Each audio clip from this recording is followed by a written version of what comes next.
իրենց խնդիրը փուլում, ոչ միայն այդ դեմոգրաֆիկ էքսպանսիայի քաղաքականության հիմքերի մշակումն, այլ այդ տերմինի միջազգայնացումը։ Պրոյեկտ կոչվածը շատ ավելի վաղուց է պլանավորված եւ պետական մակարդակով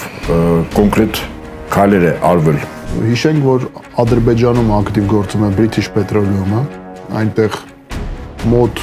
բավականին տասնյակ հարյուրավոր ընկերություններ կան, արևմտյան, մասնավորապես բրիտանական։ Հիմա գիտեք ինչ, Սարդարապետի պատերազմից 2-3 օր առաջ էլ Էջմիածնում շուկաներում միս էին վաճառում, առնում, բան, տենց եղել է, որ դուք կարդաք այդ պատմագրական, ժամանակագրական նյութերը կտեսնեք, որ տենց չի, որ ամբողջ հասարակությունը մոբիլիզացված է։ Երևանը անվանվում է Իրևան,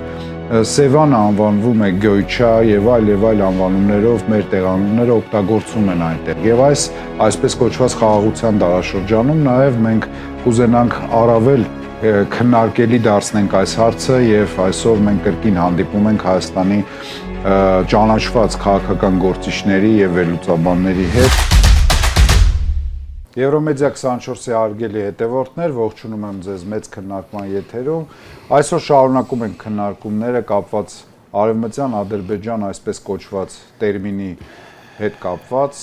ինչպես գիտեք, Ադրբեջանում ձևավորված են նման կազմակերպություններ, պետական քաղաքականություն է իրականացվում, իրանց երկրի ղեկավարությունը բազմաթիվ անգամ տարբեր դեպքերում եւ հարթակներում հայտարարում է, որ իրենք ունեն այստեղ պատմական հողատարածքներ, իրենց պատմական հայրենիք, Երևանը անվանվում է Իրևան, Սևանը անվանվում է Գյոյչա եւ այլ անվանումներով մեր տեղանունները օգտագործում են այնտեղ։ Եվ այսպես կոչված խաղաղության դարաշրջանում նաեւ մենք կուզենանք առավել քննարկելի դարձնենք այս հարցը եւ այսօր մենք կրկին հանդիպում ենք Հայաստանի ճանաչված քաղաքական գործիչների եւ վերլուծաբանների հետ։ Այսօրվա իմ հյուրերն են Դեմոկրատական այլընտրանք կուսակցության նախագահ Սուրեն Սուրենյանցը, ռազմական փորձագետ Հայկ Նահապետյանը, Հանուն սոցիալական արդարություն կուսակցության նախագահ Արման Ղուկասյանը եւ ազգային ժողովի նախկին փոխնախագահ տնտեսական գիտությունների դոկտոր պրոֆեսոր Միքայել Մելքումյանը։ Բարև ձեզ, պարոն։ Պարոն Սուրենյանց, առաջի հարցը ձեզ տամ, այդ ձևակերպումները, խոսույթները Ադրբեջանից անդադ գալիս են եւ մենք բազմաթիվ անգամ լսել ենք, հա, մեր տեղանունները իրանց տեղանուններով են անվանում, բազմաթիվ անգամ լսել ենք, որ նույն Ալիևը ասում է, որ դա մեր պատմական հայրենիքն է, մեր պատմական հողերն են, նման արտահայտությունները ինչ իրական նպատակ են հետապնդում եւ արդյոք այն կազմակերպությունը, որ ստեղծվել էր այնտեղ Արևմտյան Ադրբեջան անվանմամբ, այսօր գործում է եւ վերջի շրջանում օգոստոսի 8-ից հետո կրկին նկատելի են նման հայտարարություններ եւ նման ձևակերպումներ, թե ինչ որ չափով նկատելի են, այդ հերոստալիքը այդ անվամբ չի դադարեցրել իր գործունեությունը, այդ կազմակերպությունը կա, շարունակում է սնվել Ադրբեջանի նախագահի աշխատակազմի կողմից, ավելին շարունակում են այդ տերմինի միջազգային լեգիտիմացման ուղղությամբ շատ ակտիվ ջանքեր թափել, այդ թվում միավորված ազգերի կազմակերպությունում, այսինքն իրենց խնդիրը փուլում, ոչ միայն այդ դեմոգրաֆիկ էքսպանսիայի քաղաքականության հիմքերի մշակումն, այլ այդ տերմինի միջազգայնացումը։ Վերադարձի սով հումանիստական խնդիրների, սով պետական մարմինները ուղղակի զբաղված են այդ ՀԿ-ի կուրացիայով, ուղղակի։ Ես անցած շաբաթվա ընթացքում մի հատ ծավալուն վերլուծական էի գրել այդ թեմայով, ուղղությունները նշել էի։ Ներքին ուղղությունը, միջազգային հարթակներում իրենց գործունեության ուղղությունը, այդ Արևմտյան Ադրբեջան բառամթերքի միջազգային ընկալման ուղղված իրենց քայլերը, Ալիևի պարբերական հանդիպումները այդ ֆորմատով, վերադարձի կոնցեպցիան Ալիևը առաջին անգամ բարձրաձայնել է հենց այդ կազմակերպության ֆորմատում։ Օգոստոսի 8-ը կամ Վաշինգտոնյան համաձայնությունները այդ կազմակերպության աշխատանքի վրա ըստ էության ազդեցություն չեն ունեցել, որովհետև հիմա ադրբեջանցիք շատ ճկուն եւ փոխել են այդ բանը, ռետորաբանությունը, ասում են ով է ասում, որ դա տարածքային էքսպանսիայի դրսևորում է։ Կգան մեքենաներով, Ալիևն էլ է, չէ՞ մի քանի անգամ ասել, տանկերով չեն գա մեքենաներ,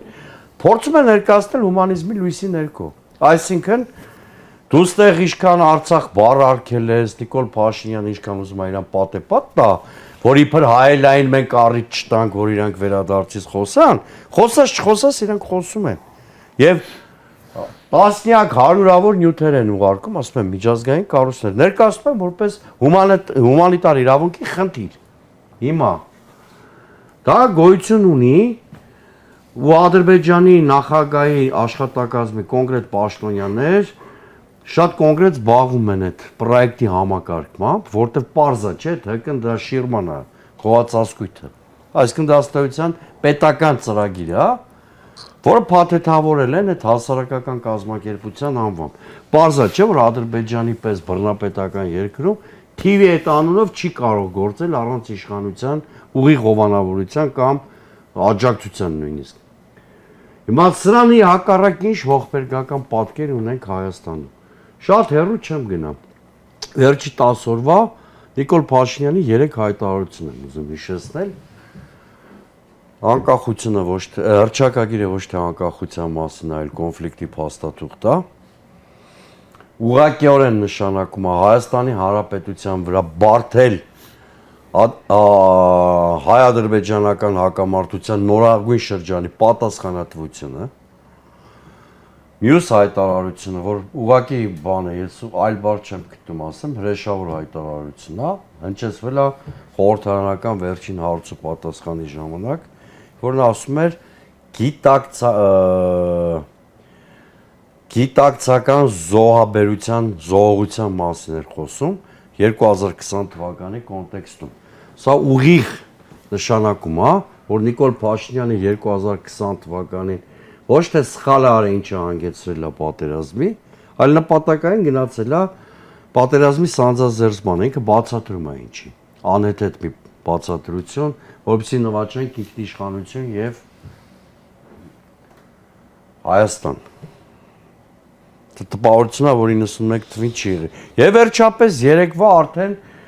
ինչի հենց երեկվա հայտարարության մասին հիշելով եկա ձեր հարցի պատասխանել։ Երեք ինչ էր ասում նա։ Թողենք ու մասին էր ասում, բայց պետության հիմնադիր նախագահի մասին էր ինդեպ ասում էր, որ Լևոն Տեր-Պետրոսյանի առաջնորդությամբ մենք այս ավանտյուրայի մեջ հայտնվել։ Ավանտյուրան Ղարաբաղյան շարժումն է եւ առաջին պատերազմը, որում մենք հաղթել ենք իդեպ։ Ուրեմն տարիներ շարունակ եւ այս արևմտյան Ադրբեջանի կոնցեպտում էլ դրա մասին կա, իրանք անդադար շեշտում են։ Այդ արևմտյան Ադրբեջանի հիմնավորման մեջ կա, որ հայ ժողովուրդը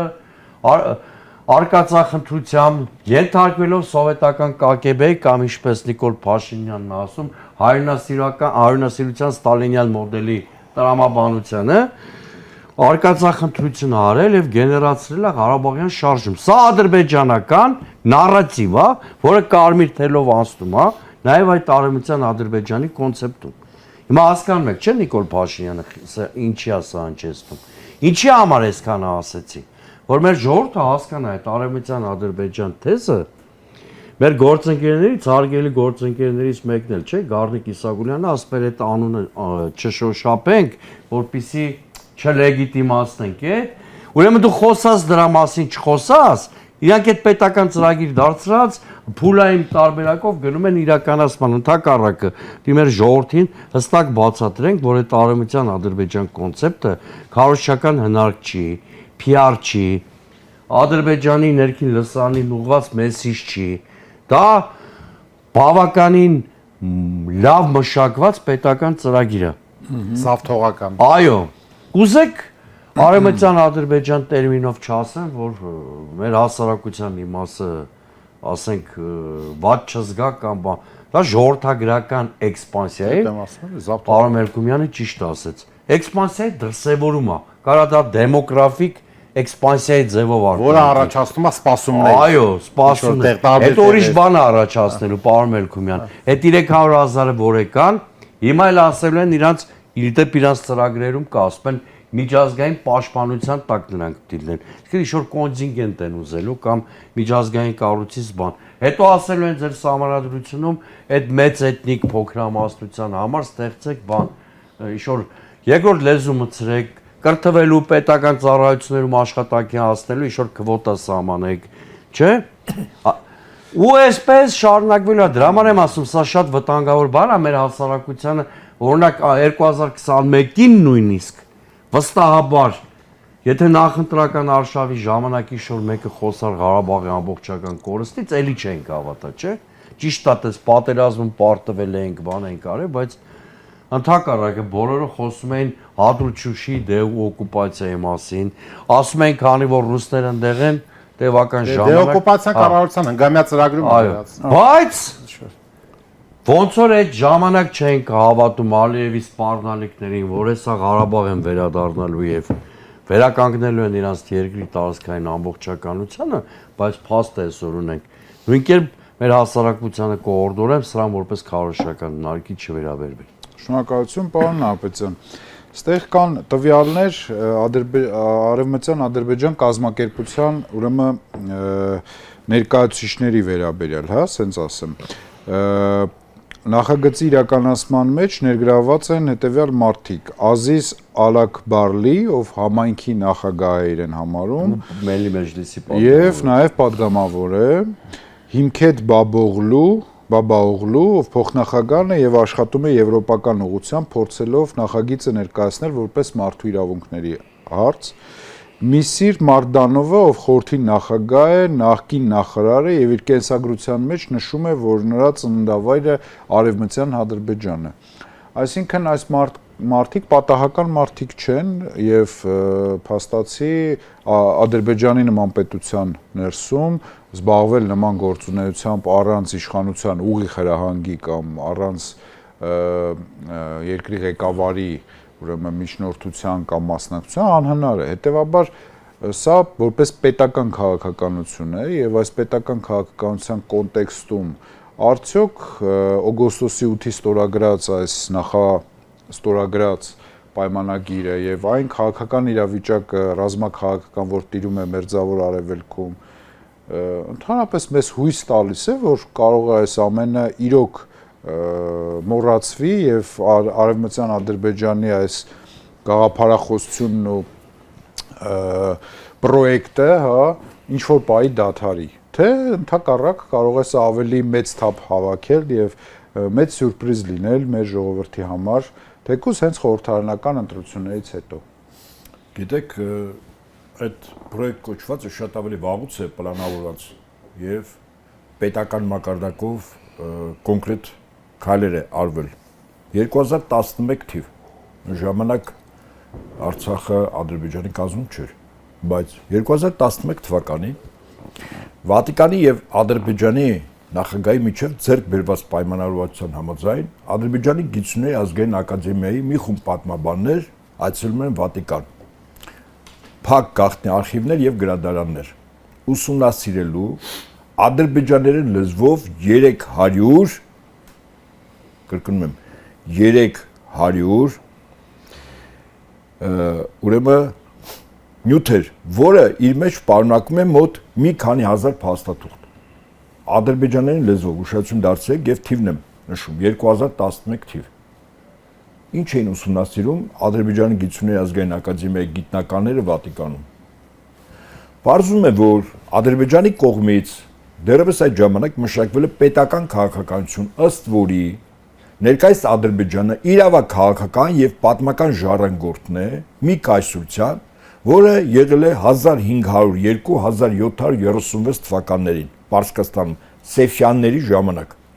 շահերի ժամանակ, որոնք ազգությամբ պարսիկ չեն եղել այդ շահերը, բայց Պարսկաստան կայսրության շահերն են սպասարկել։ Ուրեմն պարզվում է, որ ըստ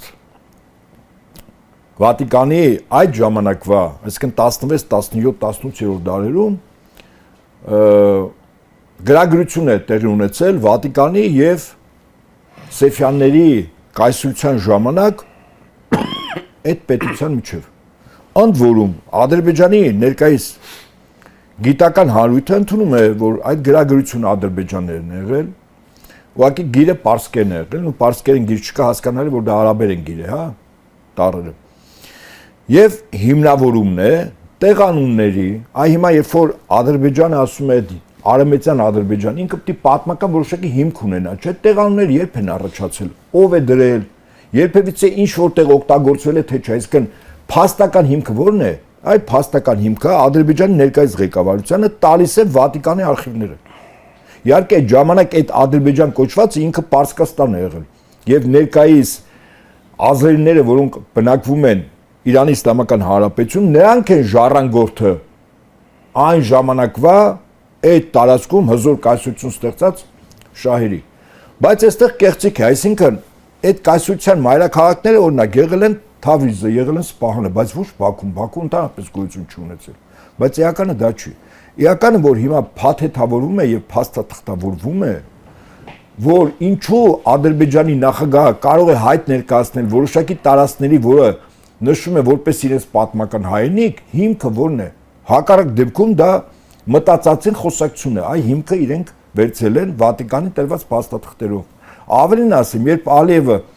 Ադրբեջանի նախագահը ասում էր, որ Դերբենտը դա իրենց պատմական հայրենիքի ամենահին քաղաքներից է, շատերը հեգնում են։ Բայց եթե մի փոքր ուշադրություն դարձնենք, ապա Դերբենտը Սեֆյանների իշխանության ժամանակ եղել է Սեֆյանների կայսրության քաղաք։ Դուք հասկանում եք, թե Ադրբեջանի նախագահը դեռևս 2011 թվականին է նախապատրաստում այն, ինչի մասին այսօր մենք լսում ենք արեմեցյան Ադրբեջան խոսույթը։ Հաջորդն էլ Հաշտարխանն էր։ Այո, Այսինքն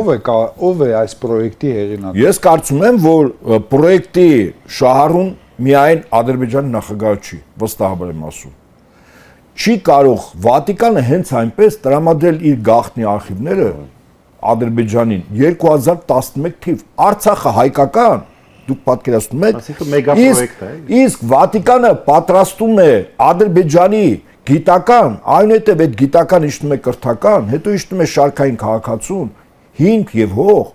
որ Ադրբեջանում ներկայիս ապրող քաղաքացիները դրանք մի մեծ կայսրության ժառանգորդներ են եւ իրավունք ունեն անհրաժեշտության դեպքում եւ ստեղծված աշխարհակաղակական իրողությունների պայմաններում վերատիրել կամ ազատագրել այն տարածքները, որը ընդամենը մի 200-300 տարի առաջ իրենց պատմական հայրենիքն է եղել։ Եվ այստեղ միայն Հայաստանի մասին չի խոսքը։ Այո, սա ճիշտ է ասում պարոն Մեկունյան, դա մեգա պրոյեկտ է։ Այստեղ եւ Ռուսաստանի մասին է ասում, եւ Իրանի մասին է ասում, եւ Սիրիայի մասին է ասում, եւ Իրաքի մասին է ասում, եւ Աֆղանստանի մասին է ասում, եւ միջնասական առնվազն 3 հանրապետությունների, սա Սեֆյանների ժամանակ այն տարածքներն են, որը այդ կայսրությունը կարողացել է նվաճել։ Այո, այստեղ մասնավորապես մտնում է Արեմեցյան Ադրբեջանը, մասնավորապես, նորից եմ կրկնում, եթե Ալիևը իրեն թույլ է տալիս հրապարակային ասել Ռուսաստանի Դաշնության մի մայրաքաղաք, մի քաղաք, որը ամենահին քաղաքներից մեկն է Ռուսաստանի Դաշնությունում, Դերբենտը, ասել, որ դա իր պատմական հայրենիքի քաղաք է, դա Հայաստանի մասին չի ասում, դա Ռուսաստան, այսինքն հավակնությունները։ Այդ դեպքում հարց է առաջանում, այդ հավակնությունների իմաստը ինչու՞մ է կայանում։ Եկեք հիմա բաց թվաբանության լեզվով խոսենք։ Երբ Ուկրաինան պատրաստեցին Ռուսաստանի դեմ մի գործիք, որի միջոցով Ռուսաստանում պատերազմ սանձազերծելով, բայց ոչ Ռուսաստանին ռազմական առումով հաղթելով, իրականացնել գործողություն ըստ որի Ռուսաստանում տեղի ունենալ իշխանափոխություն, պատերազմի արդյունքում։ Այսինքն 100,000-ավոր զոհեր կամ միլիոնավոր տնտեսական ծանր վիճակ, ներքին դժգոհություն, ժողովուրդը իջնում է փողոց, աշխատում է 5-րդ, 6-րդ շարասյունը եւ Ռուսաստանում իշխանափոխություն։ Այսինքն ուկրաինական սցենարը բուն նպատակը Ռուսաստանում իշխանափոխությունն էր։ Հիմա մոտ 40-45 միլիոն բնակչություն, ճիշտ է։ Հիմա եկեք մի սցենար պատկերացնենք, որտեղ եւս մոտապես այդ թվականակով բնակչություն, բայց Ռուսաստանի հարավում։ Ադրբեջանը 8-ից 10 միլիոն, 25-ից 30 միլիոն Իրանի Իսլամական Հանրապետության այն շրջանները, որտեղ իրապես բնակվում են ադրբեջանցիներ, 1-2 միլիոն Ռուսաստանի Դաշնությունում ադրբեջանցիներ, ադրբեջանցիներ, որոնք իբր իրենց զգում են որպես ադրբեջանցիներ, օրինակ ասենք վաղը կարող է հայտնվի Սիրիայում, Իրաքում ադրբեջանցիներ, Աֆղանստանում ադրբեջանցիներ, Միջնասիական Հանրապետությունում ադրբեջանցիներ, այսինքն եթե հավաքական առումով նայենք մի 40-50 միլիոն բնակչություն Ռուսաստանի հարավում, մարդիկ տարբեր պետություններում բնակվող, բայց որոնք հայտ են ներկայացնում միավորվել ադրբեջանական դրոշի ներքո, որի իրական հաղթանակի ցուցիչը եղել է Սեֆյանների շահերի իշխանությունը։ Ընդ որում այդ շահերի ժամանակ էր, որ Արևելյան Հայաստանը դատարկվեց Շահ-Աբբասի ժամանակ, երբ հրով ու սրով, ինչպես ասում են, տեղափոխեցին Պարսկաստան, իսկ այնտեղից այստեղ բերեցին ու ադրբեջանցիներին կամ ազարի ժողովրդին։ Այսինքն այս պրոյեկտը շատ ավելի խորքային է, շատ ավելի լուրջ է, քան մենք առերևույթ պատկերացնում ենք։ Շնորհակալություն։ Պարոն Ղուկասյան, պարոն Նահապետյանի միտքը շարունակելով, փաստորեն ստացվում է, որ այս պրոյեկտը ժամանակին Վատիկանի օրինակն է բերվում, վստահաբար կարող ենք ասել, որ Վատիկանն էլ միայնակ չէր կարող այս գործընթացների մեջ խառնվել, որտեղ լավ հասկանում ենք անգլոսաքսոնական, հա, այդ գործոնը։ Ձեր կարծիքով ով է պատվիրատուն այս պրոյեկտի եւ ուր է տանում այս պրոյեկտը։ Սա ընդհանրապես կարճաժամկետ ինչ որ ճնշման միջոց է, թե իրոք ոնց ասես պարոն Մելքումյանը մեգա պրոյեկտ է, որը կարող է վաղը 5 տարի, 10 տարի հետո դառնա իրականություն, որին մեր ժողովուրդը այսօր նույնիսկ չէ հավատում։ Նախ եւ առաջ պետք է նայենք առհասարակ Ադրբեջանի եւ Ալիևի դիրքը, հա, եւ այն կարգավիճակը ավելի շուտ որտեղ որ իրենք գտնվում են, թե երկիրը, թե անձամբ Ալիևի իշխանությունը։ Հիշենք, որ Ադրբեջանում ակտիվ գործում է British Petroleum-ը, այնտեղ մոտ բավականին տասնյակ հարյուրավոր ընկերություններ կան, արևմտյան, մասնավորապես բրիտանական, որոնք որ ադրբեջանական նավթը շահագործում են, վաճառում են, գումար են ստանում։ Մի խոսքով այդ երկիրը գտնվում է բրիտանական ազդեցության տակ եւ դա գաղտնիք չէ։ Այսինքն այն, որ այսօր աշխարհակաղակական տարբեր գործընթացներ են տեղի ունենում, մենք տեսնում ենք, թե ինչա տեղի ունենում Իրանի շուրջ, Ադրբեջանի էներգակիրները ավելի կարևոր են դարձել Եվրամիության համար, որովհետև կա Հորմուզի նեղուցի այս փակ լինելու վիճակը, որից որ կախված է Եվրամիությունը, Մերձավոր Արևելքում այս իրավիճակը եւ իհարկե Ադրբեջանի դերը եւ Ադրբեջանի էներգակիրների դերը ավելի է մեծացել Եվրոպական միության համար։ Այսինքն Ադրբեջանը շատ ակտիվ ներքաշված է այդ մեծ արևմտյան սխեմայի մեջ, անգլոսաքսոնյան, այսպես կոչված, եւ բնական է Ալիևը իհարկե այդ ամբիցիաները, այդ բոլոր նկրտումները, որոնք ունի, ինքը այնպես չէ, գիտեք, մենք համարում ենք, որ ինչ-որ իրականությունից կտրված, ինչ-որ, այսինքն մենք պետք է մեր հակառակորդին ոչ թե թերա գնահատենք, այլ ճիշտ գնահատենք։ Ալիևը բավականին այսքան ժամանակ իր ռետորաբանության մեջ, քայլերի մեջ ապացուցել է, որ ինքը օդում խոսացող առաջնորդ չէ, հա։ Այսինքն ինքը ինչ ասել է, ես ինչքան որ հիշում եմ, հիմնականում շատ անգամ կյանքի է կոչել։ Եվ այն, որ ոմանք ասում են ադելավ խոսում է, ինչ արևմտյան Ադրբեջան, ինչ 300,000 ադրբեջանցի սկզբի փուլում եւ այլն, ես ուզում հիշեցնեմ, որ մարդիկ երևի մոռանում են, բայց ուզում հիշեցնեմ, հա, նրանց ովքեր մոռացել են, որ Հայաստանը 241 քառակուսի կիլոմետր ինքնիշխան տարածքը այսօր օկուպացված է Ադրբեջանի կողմից։ Սա իրականություն է, որը մեր շուրջը, այսինքն այն որ պարոն Սուրենյանց ասում է, ով կմտածեր 21-ին անգամ որ Արցախը չի լինի այլևս հայկական, այսինքն կօկուպացվի կամ կգրավվի, հա, այսպես ասենք Ադրբեջանի կողմից, նրանք կմտածեին, անգամ կամ մենք կմտածեինք, որ 241 քառակուսի կիլոմետր Հայաստանի տարածքից արդեն կօկուպացվի։ Այսինքն սա էլ է իրական ռիսկ, այս ռիսկի մասին պետք է խոսել, պետք է ճիշտ գնահատել այդ ռիսկը, սա միայն Ալիևի ծրագիրը չէ, սա ավելի մեծ գլոբալ ծրագիր է, այս դրա հիմնական շահագործողները թե անգլոսաքսոններն են, թե Թուրքիան է, մասնավորապես ունի նաև իր անձնական շահերը։ Ի վերջո հիշենք այն եզրույթը, որ օգտագործվում է Զանգեզուրի միջանցք ասվածը Էրդողանի եւ Ալիևի կողմից, եւ հիշեցնեմ, որ նաեւ Ամերիկայի Միացյալ Նահանգների որոշ պաշտոնական, թե նախկին, թե ներկայիս դեմքեր խոսել են նաեւ այդ տերմինոլոգիայով, ասելով Զանգեզուրի միջանցք, եւ անգամ երբ նայում ես ԱՄՆ-ում տարբեր միջոցառումներ են տեղի ունենում, տարբեր մերձ իշխանական եւ մերձ պետական վերլուծական կենտրոնների, ամերիկյան վերլուծական կենտրոնների հայտնի փորձագետներ եւ ներկայացուցիչներ բաց, նույնիսկ վերջերս հայտարարել են, որ ամբողջ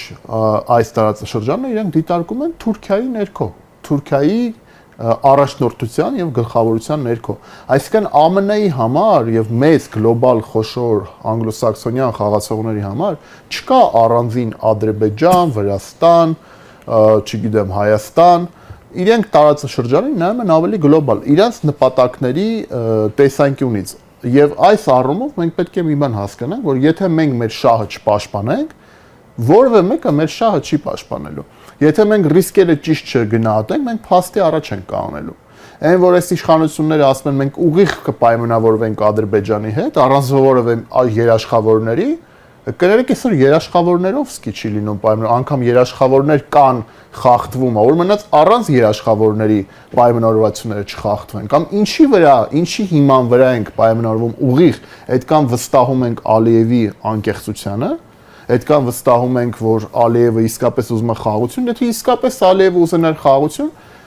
կդեք օկուպացներ 241 քառակուսի կիլոմետրը մեր տարածքի ինքնիշխան, չէր ասի ձեր սահմանադրությունը փոխեք ու խառնվեր մեր երկրի ներքին գործերին, չէր ասի, որ Հայաստանը ամբողջ արևմտյան Ադրբեջանը, չէր ասի, որ Հայաստան պետքա գան եւ բնակեցվեն 100,000-ավոր ադրբեջանցիներ։ Իսկ եթե դա անընդհատ լինելու է այդ չկրակելու գինը սպառնալիքի միջոցով եւ անընդհատ մեզ ստիպելու անելու այն ինչ ինքը ցանկանում է, կներեք դա երկարաժամկետ խաղաղության մասին, այստեղ անգամ չի կարելի մտածել եւ խոսել, որովհետեւ երկարաժամկետ խաղաղությունը լինում է փաստավորված, գետնի վրա հստակ երաշխիքներով, միջազգային ընդ որում մեխանիզմներով եւ չի կարող լինել, որ տեսեք Ամերիկայում նախաստորագրվում է ինչ-որ փաստաթուղթ միջև Իրանի դեպքերը, խոսում ենք թրիփի մասին, այն ներդրումների մասին, որ այդ ներդրումներն են հիմնական երաշխավորը, ամերիկյան կապիտալն է հիմնական երաշխավորը, որ չեն կրակի տարածաշրջանում կլինի խաղաղություն, բայց Իրանի դեպքերը խառնում են խաղաքարտերը եւ անգամ Նիկոլ Փաշինյանը ասում է, որ թրիփ այլևս այս պահի դրությամբ, քանի Իրանի շուրջ այդ դեպքերն են, առաջնահերթություն չէ Թրամփի վարչակազմի համար եւ որ անորոշ ժամանակով հետաձգվում է։ Եվ հիմա ինչ ունենք մենք արդյունքում գետնի վրա դեռևս ոչինչ, այսինքն այդ կապիտալն էլ չի գալիս, թրիփն էլ անորոշ այս պահի դրությամբ գոնե, բայց չկա որևէ փաստաթուղթ միջազգային մեխանիզմներով երաշխավորված, որ ասենք գոնե մի բան լինի, կարող ենք դիմել, ասենք, այդ փաստաթղթի հիման վրա լուծենք այդ հարցերը։ Եվ, շնորհակալություն։ Պարոն Մերկոյան, երկու հարց։ Առաջինը, նայեք, կրակում են կամ օկուպացնում են սահմանամերձ ինչ-որ մի փոքր տարածք, բայց Հայաստանի բնակչության մեծ մասը կենտրոնացված է Երևանում։ Մարդիկ անհոգ ապրում են, նորից իրենց խնդիրներով, իրենց բաներով, հա, կարդում են, նայում են,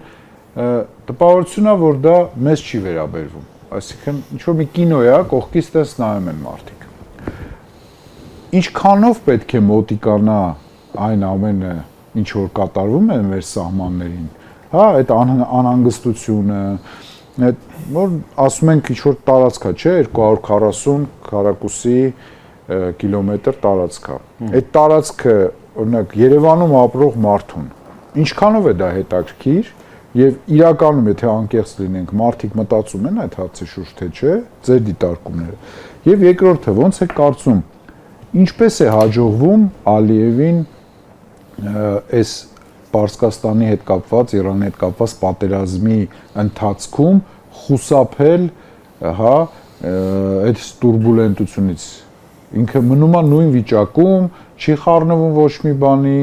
առաջին այսքից իր հարաբերությունները բոլորի հետ էլի լավ պահում է, ոնց է կարողանում Ադրբեջանը դա էլի պահել։ Շատ բարի։ Նախ միանշանակ ըստ էության, ովքեր ունեն ողջամիտ,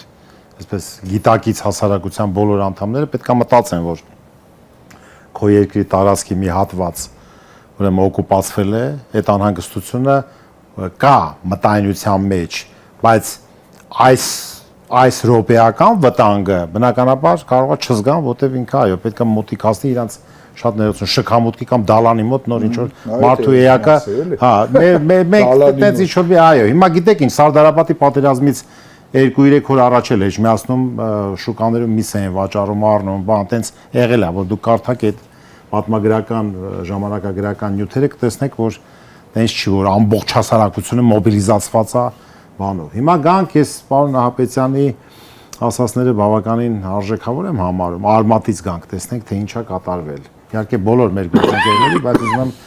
անդրադառնամ, թե ինչ է կատարվել տարածաշրջանում, որտեվ նրանց հետո առաջացել են կովկասյան թաթարներ հասկացությունը, չէ՞ ուրիշ ինչ-որ ձևակերպներ, բայց ընդհանրապես արմատը ո՞րն է եղել, ինչ է եղել։ Ինչն է խնդիրը, օրինակ Հայաստանի աշխարհագրական տարածքի շատ անվանումներ թուրքականն են, ադրբեջանական են եղել, նույնիսկ Երևան քաղաքի տարբեր թաղամասեր, Գյումրիում, Թուրքի մայլատ ու դա, այսինքն այդ նշանակում որ եղել են, ինչ որ մարդիկ ապրել են, բայց դա չի նշանակում, ասենք Ադրբեջանում էլ ավելի շատ հայեր են ապրել, Բաքուն էլ հայերն են կառուցել, Մանթաշով եւ այլն, նույնը Թիֆլիսում։ Հիմա ինչ եմ սա ասում, տեսեք, պատմական անցքերը չեմ ուզում շատ հետ գնամ,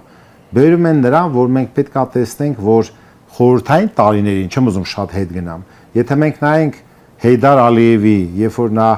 Ադրբեջանի ազգային անվտանգության, ազգային չէ, KGB-ի պետներ 69 թվականի դառնա Կենտկոմի առաջ քարտուղար, նրան նշանակում են Կենտկոմի առաջ քարտուղար այն շարժառիթով, որ Ախունդովը, որը ուրեմն նախորդ Կենտկոմի առաջ քարտուղար, խայտարակ կոռումպացված համակարգ էր ստեղծված, վերևից ներքև կոլխոզի նախագահներ, շրջկոմի դուսակցության շարքերը ընդունվելու համար գումարով էր եւ այլ եւ Ալիևին որպես հատուկ հիմնարկի ղեկավար դնում են, որ ինքը կարգավոր է այդ հարցը։ Որոշ ժամանակ կարգավորվում է, բայց նորից հետո սկսվում է այդ նույն բանը եւ այն ժամ ես մի բան եմ ուղղակի ուզում ասեմ, նա վերլուծելով բավականին մանրակրկիտ թե այդ պայքարի մեջ ոչ միայն Հայաստանը, այդ ուրիշ երկրների, այ Ադրբեջանը ինչ մրցակցային առավելություն չունի, հիմնական եզրակացության է գալի կրթական համակարգի մասով, որ կրթական համակարգը Ադրբեջանում ինքը պետք է թեկուզ արհեստական քաշի վերև, որտեղ Հայաստանում գիտեք, որ գիտությունը, ազգային ակադեմիան, համասարանական կրթությունը շատ բարձր էր եւ ինչա անում։ Այն ժամանակ հիմա էլ երբ որ տեխնացուական եւ դոկտորական ատենախոսությունների պաշտպանում, դա պետք է հաստատվեր ՎԱԿ ՍՍՍР, Высшая аттестационная комиссия, ԲՕՀ Մոսկվայում, ստեղ ոչ մի բան չէր հաստատում։ Ուզում ես պաշտպանի գնա Մոսկվան, պետք է հաստատի։ Եվ ինքը հատուկ խոսում, հատուկ պայմաններ է ստեղծում, որ զանգվածային գիտությունների տեխնացուներ, դոկտորներ եւ այլ առաջացնել եւ իրաց ակադեմիկների, ակադեմիկոսների տիպը մեծացնում է, տպավորություն ստեղծելով եւ արդեն այդ իդեոլոգիան գաղափարախոսությունը տանում է այդ պատմական անցքերի վերաշարադրումը, տանում է նրան, որպեսզի իօքուտ Ադրբեջանի բերի։ Սա մի հատ հիշենք ու ստեղ կանգնենք այս բանը։ Երկրորդը ինչ ունեինք մենք 70-ական թվականների կեսերին եւ 80-ականների սկզբերին ժողովրդագրական կազմով Հայաստանում եւ Ադրբեջանում։ Մենք ունեինք ուրեմն հատուկ, ոչ թե հատուկ շրջաններ, Վարդենիսը, Աշոցքը, Մասիսը, մի շարք այլ շրջաններ, բայց դոմինանտը դրանք էին, որտեղ ադրբեջանցիները շատ էին, հա, եւ հետարքեր էր, որ շրջկոմի առաջ քարտուղարը միտեղ կարող էր լինել ադրբեջանցի, գործկոմի նախագահն հա եւ հակառակը։ Այդ իմ նշած շրջանները եւ բնականաբար նրանք զբաղվում էին կամ բանջարաբոստանային կուլտուրաների մշակմամբ կամ անասնապահությամբ։ Հիմնականում ադրբեջանցիների գործը դուք մեծերը կհիշեն, որ այդ շուկաներում ադրբեջանցիներ էին այդ պամիդոր, վարունգ եւ այլ կանաչեղեն բերում, վաճառում, այսպես կոչված կոլտնտեսային շուկաներում։ Դա հայտնի բաներ է, շատ ավելի ավակները։ Հա, այսինքն մենք ունեինք ինչ-որ մի պատկեր։ Ինչ կար Ադրբեջանում, բնականաբար Բաքվում կային 100,000-ավոր հայեր, որոնք ապրում էին, ընդհանուր առմամբ Ադրբեջանում 500-ից 600,000 հայ է ապրել այդ փուլում 88 թվականի Ղարաբաղը չհաշված։ Ղարաբաղը չհաշված։ Ղարաբաղի ժողովրդագրական կազմը, պարոն Սուրենյանց, ուրեմն այսպես էր վերջում, որ 25% ադրբեջանցի, 75% հայեր, ընդ որում դա եղել է 90-10, ընդհանրապես վերջի 65-ից մինչև 85 թվականը ինչ էին անում այդ եղել Ղարաբաղում։ Սկզբից իրանք յուղական բնակավայրերի մոտ քաշում էին, մոտիկ այնտեղ անասնապահություն, որոշ փոքրիկ յուղակներ տներ, հետո տեսան, որ դա արագ էֆեկտ չի տալի, օրինակ վերցրեցին եւ Ստեփանակերտի մանկավարժական ինստիտուտում բացեցին ադրբեջաներեն լեզվով հատուկ ադրբեջանցիների համար ֆակուլտետներ, որ ադրբեջանցիները գան տեղ սովորեն։ Դե որ գալիս են սովորեն, տեղ էլ մնում են, հա, այսինքն եւ այլ, այսինքն տարբեր պրեոմներ, տարբեր ուղղությամբ քաղաքականություն վարեցին, որպեսզի արագ ոնց որ Նախիջևանում եղավ ժողովրդագրական կազմը փոխեին։ Եվ եթե եւս մի 25-30 տարի անցներ, ասենք մինչև հիմա, հա, ասենք այդ թվականներից միությունը այնտեղ 50-50 էր դառնալու հաստատ, որտեղ ղարաբաղցիներն էլ այնտեղից գնում էին սովորելու Երևան։ Երևան սկզբից շատ քիչ էին գալի, գնում էին Բաքու եւ մի մասը գնում էր Գրոզնի։ Սովորելու, այնտեղ էլ արմատներով Ղարաբաղցի, հետո սկսեցին վերջում Երևան գալ ավելի շատ։ Ավելի շատ Բաքու, Գրոզնի, նույնիսկ Թիֆլիս, Տաշկենտ, այդ ուղղությունները տենց ա եղել շուտ 50-60-ական թվականներին, եւ այսինքն ես ուղղակի փորձեցի պատկերեմ, թե ինչ վիճակ ա եղել, եւ հենց որ Ղարաբաղյան շարժումը սկսվեց, արդեն իդեոլոգիական ֆրոնտում Ադրբեջանban կհիշի պարոն Նահապետյաններ, Սուրենյանցներ, առաջացան այսպես կոչված բաներ, Զիա Բունյաթը, ընդունեք Զորի Բալայան եւ այլ այդ տիպի ինչ որ բաներ սկսեցին վեկտորներ առաջանալ եւ լավ, այդ թողենք մի կողմ, ասենք ես ինչ եմ ասում, թե ինչ ունենք այդ պահին։ Հիմա գալով Արևմտյան Ադրբեջան, հետ որ ասում է 300,000 Հիմա բա ստեղից ինչա գնալու։ Մենք չունենք 500-600,000 այնտեղ գնալու Իրան ժառանգների, թե այնտեղից պետք է գան։ Այսինքն սա այս նարատիվը ինքը սովորեցնում է ականջը ուղղակի։ Այսինքն եթե այդ նույն բանը դուք ասեիք ընդունենք թե 20 տվի թեկուզ պատերազմի, ականջի համար բան, կամած ասույթ ասում է ականջի համար։ Արդեն վարժվում են։ Նորմալություն ա։ Այ սա մեկ։ Հիմա ստեղեր կանգնեմ եւ պարոն Սուրենյանցը շատ ճիշտ է նշում, ժողովրդագրական ինֆորմացիոն ագրեսիա։ Ժողովրդագրական ինֆորմացիոն տեղեկատվական ագրեսիա են անում, որ սովորացնեն, հետո կարող պահանջ ներկայացնեն միջազգայինացիաները, սիրուն տնեն իրավական պահանջներ ձևակերպեն, որ ախպետ բերեք այս կոմպենսացիաներ, ասենք, մեզ պետքա կոնտրիբուցիա, թե ինչա, մի քիչ ուրիշ բան, պայմանական եմ ասում, պետքա տակ, կամաց տեսնեն ինչ անում, բայց տեսեք, ինտեգրացիան, ասինքն ինտեգրումը, բոլոր դեպքերում ինչ ա դրած, ապաշրջափակում, ճանապարհների բացում, այսինքն այդում համար է այդ ճանապարհները։ Այսինքն մենք ենթադրում ենք, որ ճանապարհները բացելու են, անխափան այդ ցորենը բենզինը գալու է, ստեղից էլ ինչ որ չգիտեմ, գինին ու պալացոները, տոմատի մածուկը գնալու է Ադրբեջան, սենց գնալու են, հա հայկական ու ադրբեջանական ապրանքներ, ինչքան ժամանակում դա կլինի, չէ՞ որ դրա հետևից մարդիկ են ենթադրում, որ գնալու են, ապրանքի հետևից, ապրանք իրացնողների հետևից մարդիկ են գալի կամաց եւ սա նշանակում է, որ կամաց իշխանությունները տանում են այդ ինտեգրման, չասեմ լիարժեք, բայց քայլ առ քայլ։ Բայց դուք հավատում եք այդ ինտեգրմանը։ Բնականաբար ես հավատալ չհավատալ հարց չկա, ես չեմ հավատում, որովհետև հիմա գիտեք ինչ կա, ես մի ուրիշ բան ուզում եք, պարոն Նահապետյան, մի բան ասեմ։ 18-20 թվերին Շուշիում եւ Բաքվում 20,000 հայեր են ջարդի ենթարկել, բայց հետո մի ամիս հետո կողքողի հայերն ու ադրբեջանցիները ապրել են։ Հիմա դա նորմալ է եղել, թե չէ։ Կոմունիկացիան չի եղել, հաղորդակցությունը չի եղել, թե ստիպված են ապրել, թե չեն իմացել, թե քիչ են իմացել։ Հասկանաս, հիմա չեմ համեմատում 100 տարվա ուղիղ դեպքեր է, չէ՞։ Չեմ մատում, բայց հիմա ես չեմ Facebook չի եղել։ Հա, չեմ կարծում, որ հիմա այդ վերքերի, այդ բանի շրջանակներով կարող է որ այս ամեն ինչը լինի եւ ձեր այն հարցը կապված Ալիևը ոնց է կարողանում իրավիճակը պահել, որ չխառնվի ոչ ոք։ Չէ, բանի Իրանի հետ հարաբերությունները բնականաբար հիմա ասենք թե ինչը չխառնվի, ասենք թե հիմա ինքը Իսրայելի հետ ուներ լավ հարաբերություններ, բայց ինքը այսպես պայմանական ասեմ, ինքը նեյտրալ դիրք է բռնում։ Հիմա օրինակ 44 օրյա պատերազմի ժամանակ, որ մեր օդը փակ էր ինչ որտեղ, մենք ինչ էինք անում, ասենք այդ ա եղել, այսպես ասած, կորպորատիվ մարդկանց շահերի դաշտում, պետությունների կորպորատիվ շահերի դաշտում, այն որ ասում չեն կարող բոլորին թշնամի սարքենք նեղանանք, նույնիսկ Ադրբեջանն է, բայց պետք է հաշվի առնել, որ հիմա տեսեք, այդ որ ասեցինք թե բան չէ, ասենք Արաբական Էմիրություններ եւ այլն։ Մի վարկյանում է դրախտ է 50 տարվա, Քուվեյթ, Բահրեյն, Քաթար, Դուբայ, ինչ եղավ։ Ինչը փլուզվեց այդ ֆինանսական համակարգերը, անշարժ գները ընկան, բան, հիմա ասենք ինչ կատարվեց դրա հետ էլի։ Տեսնեք, որ չես կարող սպասես թե երբ ինչ են։ Հիմա ասենք թե Արաբական Էմիրությունների անալիտիկ կենտրոնները հզոր, որ մեծ փողեր են ստանում։ Մտածել են, որ կարող է այդ ամեն ինչը Իրանը հասցնի սրան եւ ամերիկյան բազաները, որոնք որ երաշխիք էին այսպես կոչված դրանց ավանդակության։ Հիմա դառան հակառակը։ Ոչ, ասե ավելի լավ չլնեին ընդ այդ բազաները։ Այսպես բաներ կա, որ մենք էլ պետքա շատ երկար եւ համալիր վերլուծություն անենք, թե Հայաստանի համար ինչ սպառնալիքներ կարան առաջանան մոտ ժամանակներս, թե որտեղից ինչ մեր համար կարող է առաջանալ։ Պարոն Սուրենյանց, այդ ինտեգրման հարցը ձեզ էլ տամ։ Դուք ոնց եք կարծում։ Ինչ որ մի պահ կգա, որ այդ ինտեգրումը տեղի կունենա, թե դա անհնար բան է։ Դե գիտեք, այդպես հասարակությունների ինտեգրում ասածը շատ ավելի բարդ բառ է, ես կարծում եմ ավելի կենցաղային մակարդակի մասին եմ խոսում։ Գիտեք, այն մարդիկ, ովքեր քաղաքականությամբ չեն հետաքրքրվում, ընդհանրապես Եվրոպայի պատմությունները շատ արյունոտ ա եղել։ Օրինակ Ֆրանսիայի, Գերմանիայի միջև Ստրասբուրգը դրա կենտրոնն է։ Այո, այդպիսի արյունոտ պատերազմներ են եղել, որ հիմա դժվար է պատկերացնել այդ երկու երկրների հարաբերությունները նայելով, որ եղել են ախոյաններ։ Միջև այս վերջին իրադարձությունները դժվար ա եղել պատկերացնել նույնիսկ Ռուսաստանի ու Գերմանիայի անտագոնիզմը, որտեղ Եվրամիության երկրների շարքում ամենամեծ արևելատնտեսական շրջանառություն առևտրի հենց Գերմանիան ուներ Ռուսաստանի հետ, հիշում եք, չէ՞, անվտանգության կարևոր բաղադրիչ էր կանցլեր Մերկելը համարում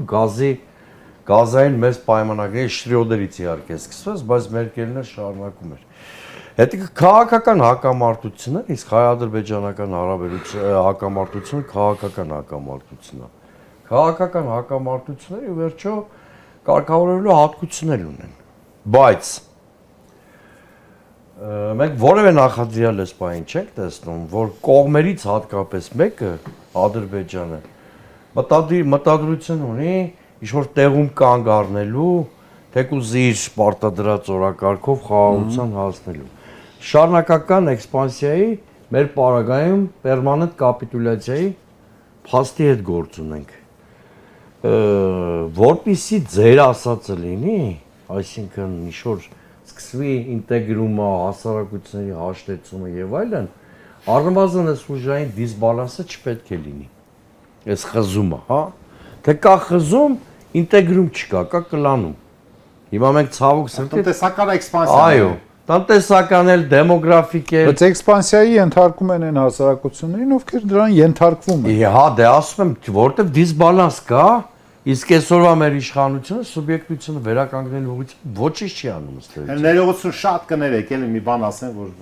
տեսեք, հիմա Բաթումը, չէ, անդադ բանալացա, որ թուրքական կապիտալը տեղա, օբյեկտների բան։ Հիմա պայմանական եմ ասում։ Ասենք թե Հայաստանը բաց դռների քաղաքականություն ա վարում, բերում է ասում ընդունենք 10 միլիարդ դոլար բերում են դնում են Հայաստանի մարզերից մեկում կամ ընդհանուր։ Ու աղբյուրը կարան ասեն, էս ինչն է, բայց ադրբեջանական լինի։ Հիմա այսօրվա իշխանությունը կողմը այդ 10 միլիարդը դրվի, ասի ախպեր ինչ կապ ունի, դա էքսպանսիա, դա փող ա դրվում հանուն իշա մեր ժողովրդի այսքան հարկեր ա դրանից գնալու։ Բարեկեցության, հիմա չէ, այդ հարցի գնահատականը, համալիր գնահատականը ոնց ենք մենք նայում։ Խնդրեմ, պարոն Սուրեն։ Այսինքն ճիշտ ասում պարոն։ Այո, բա հենց է դա։ Մենք չենք հասել այն վիճակին, որ որևէ ինտեգրացիայի մասին հնարավոր լինի խոսել։ Ես մարդ եմ, որ միշտ խաղաղ համակեցությանը կողմ եմ եղել։ Մարդ եմ իդեպ, որը չի էլ վախենում պարտության փաստ ընդունելուց։ Հիմա ճակատագիր չի։ Պարտվել ես պատերազմա եւ նոր ստատուս քվո է, որին պիտի ադապտացվես իդեպ, բայց ոչ յուրասպան գնով էլի, ոչ այս ձևով։ Բայց գիտեք, համակեցությունը սկսվում է, երբ որ ուժային բալանս կա։ Շոր հավասարակշռություն կա, մեկը մյուսին կլանելու մասին չի մտածում, շոր խաղի կանոններ են ծնվում, երբ որ կան տնտեսական ընդհանուր շահեր, նույնիսկ այդտեղ պարոն Մելքումյանը երևի կհաստատի Հայաստանի ու Ադրբեջանի տնտեսությունները ընդհանրապես տարբեր, օրինակ ես չգիտեմ մենք ինչ պիտի արտահանենք, հա, այնտեղ չգիտեմ։ Այսինքն այդ պարոն Մելքումյանի ասածն ալուն, իրանց տնտեսությունը կլանելու է մեր տնտեսությունը։ Եվ դրա ուղղությամբ քայլեր պիտի արվեն, բայց որպեսզի այդ քայլերը արդյունավետություն ունենան,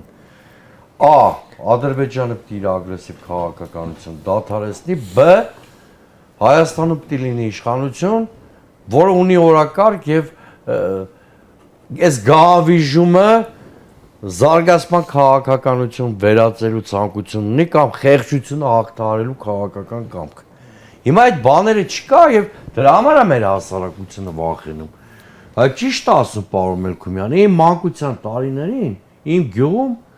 Լուսակերտում այդ կանաչի բան ծախողը Ալի անունով մի ադրբեջանցի էր, շատ բարի մի մարդ, որը Մասիսից գալիս էր, վերում էր այդ մասերում վաճառում։ Այսինքն այնպես չի, որ մեր պապերը բանը փորձ չունեն ադրբեջանցիների հետ ապրելու, այնպես չի, որ մի հատ ամբողջ ժողովրդի կարելի է վերագրել ցեղասպան ժողովրդի պիտակ բան, բայց այստեղ շատ կարևոր բան կա։ Ինչի համար ենք մենք համակեցվում։ Սովետական միությունը ինչքան էլ իրան քննադատենք, համակերպության ինչ-որ համակարգ է ստեղծել։ Երաշխավոր էր։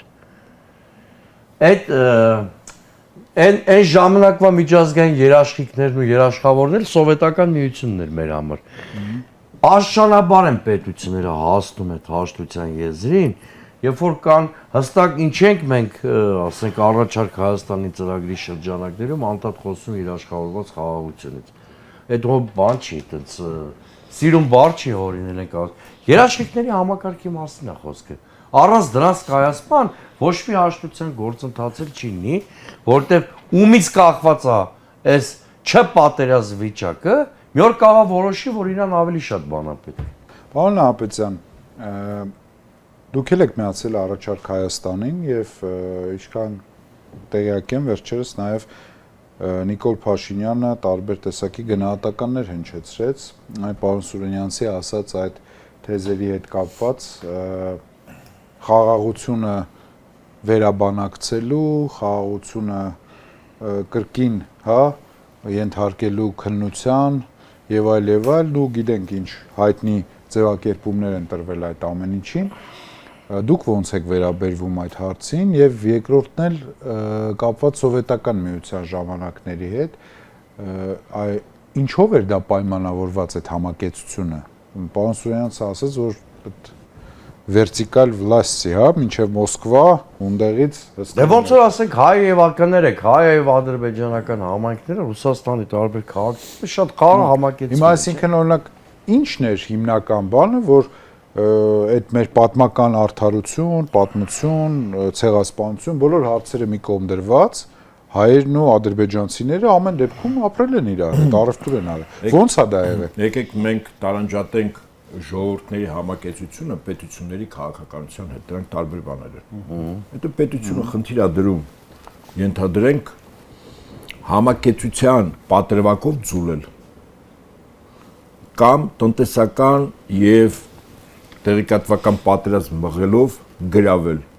կամ տաք պատերազմով գետնի վրա ռազմական գործողություններով նվաճել։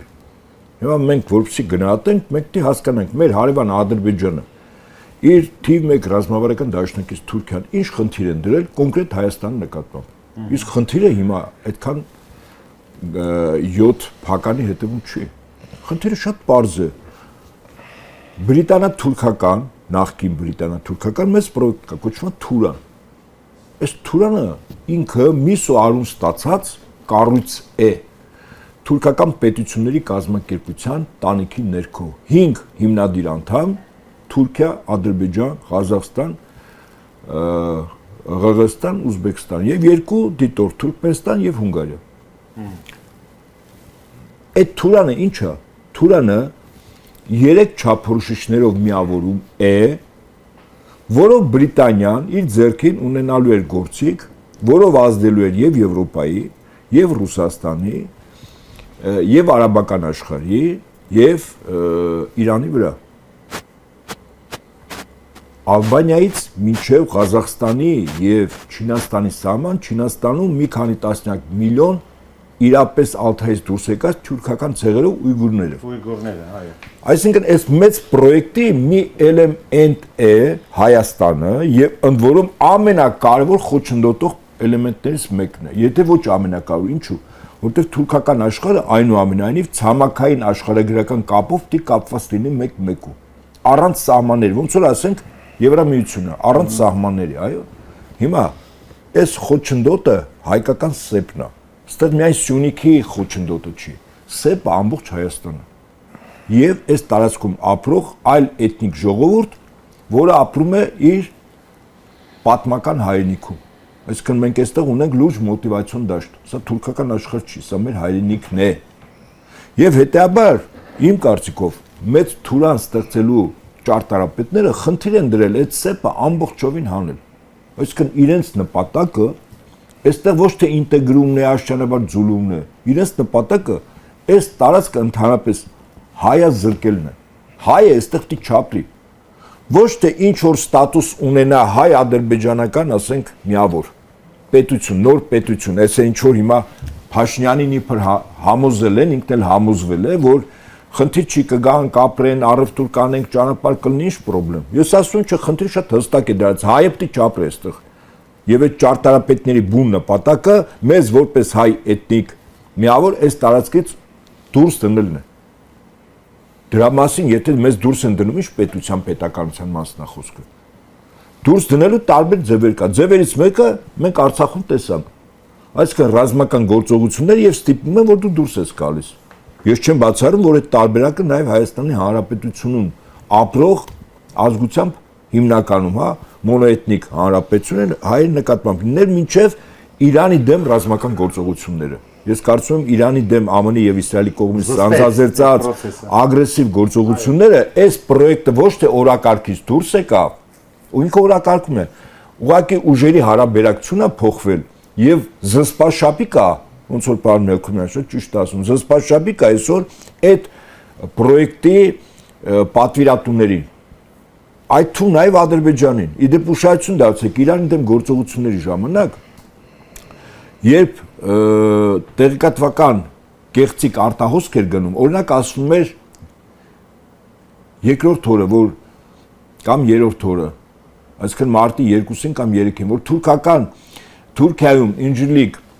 ԱՄՆ ռազմաբազայի վրա հրթիռ է թռչել։ Հետո հերքեցին։ Ինչու՞։ Շատ արագ մեկ-մեկու հետ կապի դուրս եկան Թուրքիայի եւ Իրանի պատկան կառույցների ներկայացուցիչները ճշտեցին, որ ապա տեղեկատվություն հերքեցին։ Հիմա մեկ ուրիշ փաստ եմ բերում։ Երկրորդ թե երրորդ օրը կրկին Ադրբեջանի Նախիջևանի ինքնավար հանրապետության ինչ որ օդանավական ինչ որ ծայրամասերում մի անկապ անօթաչու թռչող սարքապայթում առանց վնաս տալու, մեկ էլ դպրոցի ինչ որ մոտակայքում։ Շատ տրամաբանականներ, որպեսզի արագ ճշտվեր, որտեղից այդ սարքը թռչել, ում արտադրության եւ այլն եւ այլն։ Ալևը ոչ ավել ոչ պակաս առանց ճշտելու սկսեց գնահատականներ տալ եւ պիտակավորել ոչ ավել ոչ պակաս Իրանը։ Ինչու՞։ Ընդ որում դա տևեց մոտ 2-3 օր, անընդհատ առանց հիմքերի թիրախը Իրանն էր։ Ներառյալ որ գնահատվում էր, որ դա պահապանների կորպուսի, հեղափոխության պահապանների կորպուսի կողմից է բացվում։ Դեսպաններ կանչեցին։ Հետո հերքում եղավ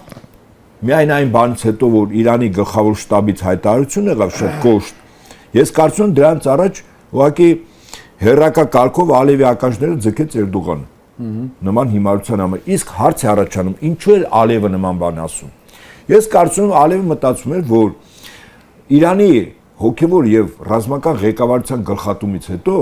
ամենայն հավանականությամբ Իրանը կարող էր հանձնվել այնպես ինչպես պլանավորել էին Միացյալ Նահանգները եւ Իսրայելի ռազմաքաղաքական ղեկավարությունը։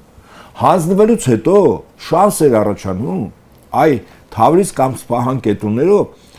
Ադրբեջանի կամ Ազերբայջանով բնակեցված տարածքները օտարելու, այնտեղ բարձրացնելու անջատողական տրամադրություններ, որը պետք է գեներացներ ոչ ավել ոչ պակաս Ալիևը։ Սա ինչի համար եմ ասում։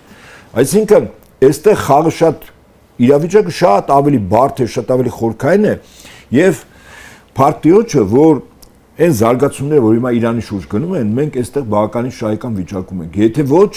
վստահաբար եմ ասում, բրիտանա-թուրքական Թուրանի բուն նպատակը ֆիզիկապես այս տարածքից հայերին դուրս դնելն էր, տարբեր ձևեր։ Ես չեմ կարծում, որ 15 թվականից ցեղասպանություն կլիներ, բայց ասեն Գազայի տարբերակ կարող է լինել, Արցախի տարբերակ կարող է լինել։ Ինտեգրման ագրեսիվ ինտեգրման պատրվակով ոչ թե 300,000 գար, այլ 1 միլիոն ադրբեջանցի եւ Հայաստան ուղղակի հայա թափվեր։ Ասենք տակը մնար 100,000 հայ, մյուսները չուզենային ապրել այստեղ։ Այսինքն մեծ արտագաղթ լիներ, հա։ Նման սցենարներ մշակվել են, բայց այսօր այդ սցենարները դեռևս կյանքի կոչվելու բավարար հիմքեր չունեն։ Բայց երկրորդ հարցին չպատասխանեցի կապված սովետական միության ժամանակ այդ համակեցության գաղտնիքը ինչու՞մն է եղել։ Ուրեմն ասեմ ձեզ, Խորհրդային միությունը ստեղծվել է ժողովուրդների համակեցության համար։ Ուրեմն ամբողջ արևմտյան քաղաքակրթությունը ինքը իշխելու, տիրելու, շահագործելու, թալանելու քաղաքակրթություն է։ Ավելին ասեմ, շատ եզակի արևմտյան տերություններ կգտնեք, ասենք ովքեր որ միջին դարերում եւ հետո 20-րդ դար, 19-րդ դար, որոնց երկրներում ղեկավարներ լինեին այլ էթնիկ խմբից։ Օրինակ Բրիտանիան, որը Հնդկաստան նման տարածք էր նվաճել, ոչ միայն Չինաստան նման տարածք էր նվաճել, երբևիցե ոչ մի բրիտանացու մտքով չէր անցնի, որ ազգությամբ հնդիկ կամ ազգությամբ չինացի լինի իր երկրի վարչապետը։ Այսինքն այդ պետություններում արևմտյան քաղաքակրթական մոդելում շովինիզմը բացարձակ է։ Դա ընդհանրապես ձևական։ Իհարկե Բրիտանիան ունեցավ նաև Իսրայելի վարչապետ ազգությամբ հրեա, մեր ցեղասպանության նախաշեմին, ազգությամբ հանդիպ։ բայց սա ձևական է։ Ես նոր է։ Ես ասում եմ, բոլոր են ժամանակներում։ Հետեւաբար Արևմտյան քաղաքակրթությունը ինքը գաղութատիրական քաղաքակրթությունն է։ Գաղութատերը երբեք չի կարող հանդուրժել, որ գաղութից մեկին, գաղութից բերի իր մոտ շատ բարձր պաշտոն նշանակի, ասենք կառավարիչ, երկրի կառավարիչ։ Ռուսական քաղաքակրթությունը ինքը համակեցության քաղաքակրթությունն է։ Ուշադրություն դարձրեք, որ վերջին 200 տարում, նո ասենք ցարական Ռուսաստանը, եթե վերջին շրջանը հանենք 1918 թվականից մինչև առ այսօր։ Դե Ստալինը օրինակ ռուս չէ։ Նայեք, հիմա միայն Ստալինը չէ, այստեղ նայեք Ստալինից առաջ եւ Ստալինից հետո քանի ռուս է եղել։ Ընդ որում ռուսները ավելի քիչ են եղել, քան ոչ ռուսները։ Այսինքն սա ինչի նշան է, որ այստեղ խնդիրը ոչ թե կոնկրետ ռուս էթնիկ խմբի գերիշխանությունն էր, կայսրություններում, եթե էթնիկ խումբն է գերիշխանություն այդ տարածքների վրա, այդ կայսրությունները արագ փլուզվում է։ Իդեպ Թուրքիայի օրինակը բերեմ։ Օսմանյան կայսրությունում թուրքերը արհամարված ազգ էին։ Եւ նրանք հիմնականում իշխանության բարձրագույն խավերում, էշելոններում առանձնապես ներկայացված չէին։ Այ Քեմալ Աթաթուրքից հետո ստեղծվեց պետություն, որի կենտրոնում թուրք էթնոսներ։ Իդեպ ասեմ ձեզ մի հետաքրքիր դրվագ,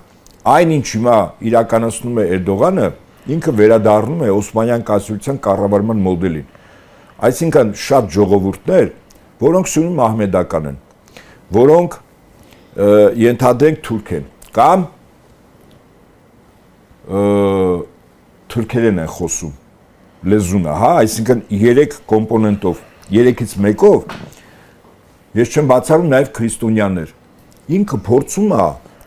համադրել եւ ստեղծել կայսրության մոդել եւ էական չի երկրի ղեկավարը որ լինի ազգությամբ թուրք, ընդ որում ինքը ազգությամբ թուրք էլ չի, նույն Էրդողանը, կեսով է թուրք, հա, որքան որ ասում են։ Եվս այդմ ռուսական կայսրությունները իրենք համակեցության կայսրություններ են, որտեղ ժողովուրդների դու եզակի է հարյուրավոր ազգ ու ազգություն եւ լեզուներ։ Եվ այդ լեզուները պահպանվել ու պաշտպանվել են։ Էստոնացիների համար գիր ու գրականություն ստեղծել են ռուսները։ Այն էստոնացիները, որոնք առ այսօր ատում են ռուսներին, իրաց գիր ու գրականությունը ռուսների ստեղծածն է։ Հիմա սա ինչի համար եմ ասում։ Այո։ Ֆինների ուйգուր, այո։ Սա ինչի համար եմ ասում։ Այսինքն կա երկու աշխարհում երկու մոդել։ Մեկը համակեցության մոդելը, որտեղ ռուսներն են, ռուսականն է, դա կյանքը ցույց տվեց։ Դրանից առաջ իդեպ ռուսականը վերցված եղել բյուզանդականից։ Բյուզանդականում եւս ազգային պատկանելիությունը չէր որոշում կայսր լինելու հանգամանքը, այլ լավ կառավարիչ լինելը, հա, տարբեր ազգեր են։ Եվ կա արևմտյան գաղութատիրական կառավարման մոդել, որտեղ միայն այդ էթնիկ խմբի ներկայացուցիչ դինի երկրի կառավարիչ։ Պարոն Ղուկասյան, դուք համաձայն եք այս տեսանկյունի հետ, որ տարբեր ազգեր չեն կարող իրար հետ լեզու գտնել, եթե ունեն չլուծված պատմական հարցեր։ Հիմա հայ եւ ադրբեջանցի ժողովուրդների միջև մենք ունենք խնդիր, մենք ունեցել ենք պատերազմ, ունեցել ենք դառը պատմություն, բայց այսօր մեզ ասում են, որ մենք գնում ենք խաղաղության եւ դա մեր հիմնական արժեքն է։ Հիմա դուք հավատում եք այդ խաղաղությանը եւ ո՞նց եք պատկերացնում այդ համակեցությունը, օրինակ երիտասարդ սերունդը ո՞նց է նայում այդ հարցերին, զրուցել եք երիտասարդների հետ, դες լսել եմ, որ ինչ-որ սեմինարներ են անցել արդեն համատեղ հայ-ադրբեջանական եւ այլ, ո՞նց է կարծում, այս քննարկումները, այս խնդիրները իրոք կարողանալու է այդ խաղաղության դուռը բացել, թե դեռ շարունակվելու է այս ամեն ինչը։ Գիտեք, շատ ճիշտ նշվեց, որ շատ բան գալիս է պետական քաղաքականությունից։ Եթե պետական քաղաքականությունը Ադրբեջանում լիներ այն, որ իսկապես խաղաղություն սերմանվեր ժողովրդի մեջ, ես կարծում եմ, որ հա, այնպես չէ, որ վաղը մյուս օրը ամեն ինչ կմոռացվի եւ միանգամից աստիճանաբար կարծում եմ դրան կարելի է գալ, որտեվ շատ նաեւ այսօր ճիշտ ասվեց, որ շատ տարբեր ազգեր, նույն եվրոպական ժողովուրդներ, հա, իրենք միմյանց հետ 100 տարի պատերազմել են, բայց այսօր տեսնում ենք, որ մի միության կազմում են ու դաշնակիցներ են, այսինքն ամեն ինչ էլ հնարավոր է, եթե ճիշտ պետական քաղաքականություն լինի։ Ադրբեջանում մենք արդեն բարձ այսօր եւ մշտապես խոսում ենք, թե ինչպիսի հստակ քաղաքականություն է վարում Ալիևը, եթե մեկու մեջ խոսում է, որ պետք է լինի խաղաղություն ու հենց իր պայմաններով, հա, այսինքն ինքը պարտադրում է մեզ իր պայմաններով խաղաղություն, ապա տակից նաև կամ ոչ տակից, այլ հենց զուգահեռ առանց թաքցնելու ֆինանսավորում է այնպիսի կազմակերպություն, որը կոչվում է Հարավմտյան Ադրբեջան։ Այսինքն պետական ֆինանսավորում է տրվում նման կառույցի։ Սա ինչ է։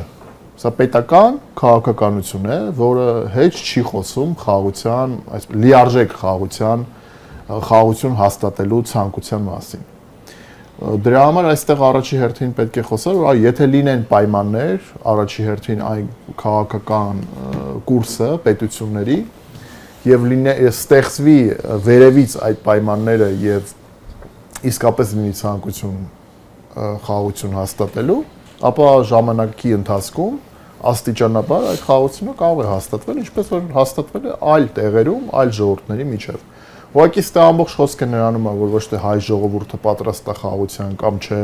կամ նույն ադրբեջանական ժողովուրդը անվանել, որ բոլորը այնտեղ ուզում են պատերազմ, ես վստահ եմ, որ այդպես չի կարելի գնահատել իրավիճակը, բայց այն, որ Ադրբեջանի իշխանությունները վարում են քաղաքականություն, որը լիարժեք խաղաղություն հաստատելու մասին չէ, դա ակնհայտ է։ Այն, որ Ալիևը ունի յուրահատուկ մոտեցում խաղաղությանը, իսկ յուրահատկությունը նրանում է, որ նա պատկերացնում է բոլոր պայմանների կատարումը, ընդ որում ով գիտի, թե վաղը ինչ նոր պայմաններ կարող է Ալիևը առաջ քաշել, այսինքն ոչ ոք չունի ինչ որ երաշխիքներ, որ Ալիևը վաղը նոր սահմանադրություն օրինակ փոխելուց հետո, այդ պայմանից հետո անկլավների հարցը լուծելուց հետո մենք շատ անգամ մոռանում ենք, որ Ալիևը նաև անկլավների հարց է դնում, հա, եւ խաղաղության պայմանագրի բովանդակությանը եւ տեքստին ամբողջությամբ այնպես չէ, որ բաց բոլորս ծանոթ ենք եւ նույնիսկ Նիկոլ Փաշինյանը կարծում չի կարող երաշխավորել, որ վաղը Ալիևը նոր բաներ չի պահանջի, նոր պայմաններ առաջ չի քաշի եւ այդ խաղաղության պայմանագրի տեքստը վերջնական չի լինի մեկ այլ ինչ որ նոր բովանդակությամբ կամ նոր լրացումներով, հա, որևէ մեկը չի կարող երաշխավորել։ Դրա համար այս առումով պետք է խոսել եւ դիտարկել այն պետական քաղաքականությունը, որը որ վարում են մեր հարևանները կամ այն սուբյեկտը, որի հետ մենք պետք է խաղաղություն հաստատենք։ Մեր ցանկությունը դեռևս շատ քիչ է։ Եկեք այդ տեսանկյունից նայենք, թե չէ իհարկե ես հավատում եմ խաղաղությանը ժողովուրդների միջև, տնտեսական հարաբերություններին ժողովրդի միջև, այնպես չի որ մենք առաջինն ենք կամ վերջինն ենք, հա։ Քանի որ ամփոփում ենք արդեն Բաղ Մելքումյան, շարունակենք այդ միտքը, թե նախ ինչ կտա մեզ այդ հարաբերությունները դիվանագիտությունից բացի տնտեսական առումով, Ադրբեջանի հետ։ Օրինակ մեր հասարակության մեջ կամ որ խոսում են մարդիկ հիմնականում Սև խավիարի մասին են խոսում, բայց ասենք օրինակ չենք լսել ուրիշ ինչ-որ բաների մասին, որ ադրբեջանական տնտեսությունը վերստեն կամ իրանց արտադրությունը կարող է օրինակ ինչ-որ մի դրական առևտրային բան ստեղծել։ Ես նաև չգիտեմ, թե հայկական որ արտադրությունները կարող են գնալ այնտեղ եւ ինչպիսի բան ստեղծել։ Եվ ամենակարևորը ոնց է կարծում, իսկ հնարավոր է, որ այս պրոյեկտը, Արևմտյան Ադրբեջան պրոյեկտը ստեղծված է հենց նրա համար, որ լավ պայմաններով ի վերջո ստորագրվի այդ խաղաղության կոչվող պայմանագիրը, այսինքն սա ճնշման գործիքներից մեկն է Ադրբեջանի ի վերջո։ Շատ բարի, ես ուզում եմ բայց վերադառնալ այսպես Թուրանի թուրքական պետությունների կազմակերպության անդամներին եւ երկու դիտորդներին Թուրքմենստան եւ Հունգարիա։ Ես կարծում եմ, որ տարբեր փուլերում քննարկվել է նաեւ Ֆինլանդիայի, ուրեմն դիտորդը չլինելու հանգամանքը տարբեր պատճառներով հետաձգվել է։ Հիմա ինչ եմ ուզում ասեմ, նախ եւ առաջ նաեւ մի հետաքրքիր բան պետք է ասեմ, որ ոնց որ Նախիջևանը, չէ, Նախիջևանի մասին չենք խոսում, որտեղ հայ չկա, չենք խոսում, տենց ինչ որ մի հատ դարելա ընդունենք մի այլ վիրտուալ տիրույթի բան, ոնց որ ռեալությունից մի փոքր կտրված։ Տեսեք, մի հատ կարող չեք եղել, ես եղել եմ այնտեղ։ Դուք գիտեք, որ Ռուսաստանում կա Կարելիա, չէ, Կարելիայի հանրապետություն, այնտեղ դա որևէ ոչ ինքնավար, բայց եղել է ժամանակին կարելո-ֆիննական, ինքնավար, կարելո-ֆին, ինչ է եղել կարելո-ֆիննական, որտեղ բավականին տոկոս են կազմել ֆինները, որը սահմանակից է։ Հետագայում տարիների ընթացքում այդ ֆինները տեղափոխվել են Ֆինլանդիա, որտեղ հատկապես սովետական միության փլուզման նախորդող փուլում, որտեղ կենսամակարդակը շատ բարձր է եղել Ֆինլանդիայում, այնտեղ էլ միտք չի եղել, որ դա կարելո-ֆիննական մնա, որտեղ դրանից ինչ-որ բան է, բայց Հետո երբ որ ես մի քանի տարի առաջ Կարելիայում էի, то есть մի 7 տարի առաջ 0.3-0.4% է։ Այնտեղ կա կարելների ներկայությունը, այդ կարող է հետո սահմանակից բան։ Շատ քիչ են Շատ քիչ մնացել։ է։ Մենք չի համարեմ ասում, ուզում տարբեր բաներ կա, տենց չէ որ մի հատ հատուկ քաղաքականություն են վարել, որ այդ ֆինները տեղից թողեն գնա, դա ոչ մեկի չէր խանգարում, ինքը ընդհանրապես խտության բանով Կարելյան մի քառակուսի մետրի աշխով շատ բանա նոսր միջավայր է, տենց չէ, ասենք Պետերբուրգից Պետրոզավոսկը 400 կիլոմետրի վրա է, Պետրոզավոսկից մինչև Մուրմանսկ ուղիղ 900 կիլոմետր է, եւ բոլոր այդ բնական, ասենք որ գալիս է անտառները, տայգա, հետո տունդրա, հետո չգիտեմ ինչ, այդ ամեն ինչ ներկայացված է այդ փոքր 1000 կիլոմետրի վրա։ Հիմա ինչ եմ սա ասում։ Հիմա եթե մենք խոսում ենք Հայաստան-Ադրբեջան տնտեսական ինտեգրման հեռանկարի մասին, դրա հիմքում միևնույնն է, դրած է քաղաքական կոմպոնենտը։ Տենց չի որ այս պահին այդ տնտեսական կոմպոնենտը երկու այս պետությունները sense ինչ որ շատ մեծ շահույթ ունեն այդ տնտեսական քաղաքական բանն է դրած, որ փորձենք խաղաղության գնանք, որի հիմքում գործոններից մեկը այդ ինտեգրումն է, չէ՞։ Հատե եթե խաղաղությունն է, ուրեմն խնդիր չկա, եթե չկա, ենթադրենք, բայց բարձա որ դա խաղաղություն չի, երաշտախտի վրա խաղաղություն է, եւ երկրորդ այստեղ մի ուրիշ նրբություն կա։ Մենք գիտենք, որ Հայաստանի տարածքի 83%-ը շրջափակված է միջև հիմա էլ 17%-ն է, ասենք Իրանի հետ սահման եւ Վրաստանի հետ սահման։ Եվ նույն Իրանի հետ սահմանը երկաթուղի չունի, Վրաստանի հետ մենք գիտենք, որ ասենք Վրաստանը մոնոպոլ ելք է, ելքում մուտք է երկաթուղային, միջև Սևծով, ընդեղից կամ Լարսով դեպի վերև Ռուսաստան, սա կարող է ինչ որտեղ դիտարկվի տրանզիտի համար ինչ որ մի, չգիտեմ, որոշակի մեղմացում։ Ենթադրաբար, ես ենթադրություն բան եմ անում։ Էլի քաղաքական կոմպոնենտը հաշվի առնելով։ Բայց սա դեռևս ժամանակ է պահանջում եւ ամենակարևորը, որ մենք տեսնում ենք, որ առանձնապես ոչ Ադրբեջանը, ոչ Թուրքիան շահագրգռված չեն Հայաստանի կոմունիկացիաների լիակատար ապաշրջափակման։ Իրանի ճանապարհն են անգամ փակում։ Հա, անգամ Իրան։ Հիմա եթե մենք վերցնենք այն բանը, ճանապարհը, որ գնում է Բաքու, Եվլախ, Ղազախ, գալիս է հետո Իջևան, հետո գնա դեպի Գյումրի Կարս, 700 կիլոմետր ավելի կարճ է, քան թե այդ ամբողջ այդ բանով պտտվի, ասենք թե գնա Խորադիզով Բաքու, գնա ասենք թե Դերբենդով Ռուսաստան, դա, ասենք նույնիսկ այս պարագայում եւ դրա մասին շատ է խոսվել, որ մենք ունենք Սադարակում, Շարուր, Սադարակ, ուրեմն երազ հատվածում շատ փոքր հատված, որ երկաթուղին գա գնա միանա երկաթուղուն, ուրեմն գնա դեպի Գյումրի Կարսելի եւ բանը հակառակը շատ ենք ասել, որ այդ բանը Կարս, Իգդիր, Ժիլիզու դեպի Նախիջևան դա է կառուցում 224 կիլոմետր, երկ այսպես ուղի ազդանշանային համակարգով 2.4 միլիարդ եվրոյի պրոյեկտը անում են։ Հիմա թե ինչի տապետ, եթե այն երկաթուղին կա, եթե դու սա նշանակում է, որ դա չի բացվելու։ Այո, չի քաղաքական հարց է դա, ասինքն կամ եթե բացվի էլ ամեն վարքյան կարող փակվի։ Հիշեցնեմ, որ Գյումրի Կարսը փակվել է, ուրեմն 92 թվականի մայիսի 8-ից հետո, երբ որ արդեն Շուշին ազատագրվել է, Ամերիկա։ Այդ ժամանակ փակվել։ Մի կարճ ժամանակ ինքը բաց էր եւ մեծ քանակությամբ ցեմենտ էր գնում դեպի, որտեղ Թուրքիայի այդ հատվածներում շինարարություն կար, բայց ցեմենտի գործարան չկար։ Արարատի ցեմենտի գործարանը այն ժամանակ մեծ քանակությամբ ցեմենտ է գնացել արտահանվել դեպի Թուրքիա։ Հիմա, ասենք այդ ինտեգրացիան Հայաստան-Ադրբեջան տնտեսական կամ առևտրաշրջանառության առումով, տեսեք, ինքը շատ այսպես քաղաքական բան ունի եւ հələ պետք է եթե պետք է ստանա, պետք է ժամանակ անցնի։ Հիմա եթե վերցնեմ Հայաստան-Թուրքիա առևտրաշրջանառությունը, իսկ ով է ասում, սահմանը փակա Վրաստանով գալիս է։ Արդեն մենք մի 25 տարի է տարեկան միջինը $300 միլիոն ապրանք ենք Թուրքիայից բերում, հիմնականում տեքստիլ, ինչ-որ տարբեր շինարարական, ներկեր, բան ամեն ինչ ինչ-որ մթերք։ Հա, մթերք եւ այլ։ Եվ ասենք թե իսկ Հայաստանից Թուրքիա գնում է 1.5-2 միլիոն դոլարի ապրանք տարեկան, լավագույն դեպքում։ Ասենք չկա կա։ Այդ հարցով իմիջիալից գտնում եմ մի հատ առանձին քննարկում։ Հա, ասենք այս ամեն ինչը իր բանը գտնում է, ասենք։ Հիմա մյուս հարցը ձեր ինտեգրացիոնից բացի մի հարց տվեցիք։ Երկրորդ հարցն էլ վերաբերվում էր նույն թեմային եւ ոնց որ ասած արդեն կարելի է բայց հա, մենք ամփոփելով ես ասեմ, որ բոլորն էլ կհամաձայնվեն, որ 44 օրյա պատերազմից հետո անցել է, սա մոտենում է 5 տարի, չէ, 5 տարի է, չէ, 6 տարի։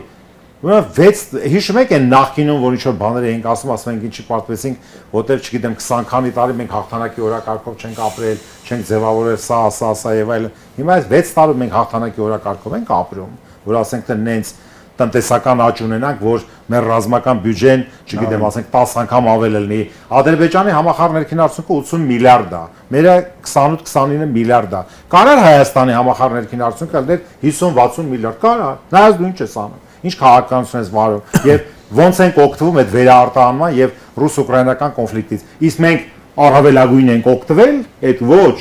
Մենք շատ փոքր ձևով ենք օգտվել, այսինքն օգտվել են բանկային համակարգն ա։ Քաշել տարել է ամբողջ այդ բանը, եկամուտը, տնտեսական աճի այդ բանկային համակարգ մարդիկ դարել են դոլարային միլիարդատեր, մի քան, այսինքն սա է եղել արդյունքը ստեղծված, որ ասում ենք ներառականություն։ Եթե դուք միտք ունես ինչ որ բան անելու, բալանս մի քիչ մոտիկացնելու, դա պետք է անես, եթե չունես, չես անում։ Շնորհակալություն։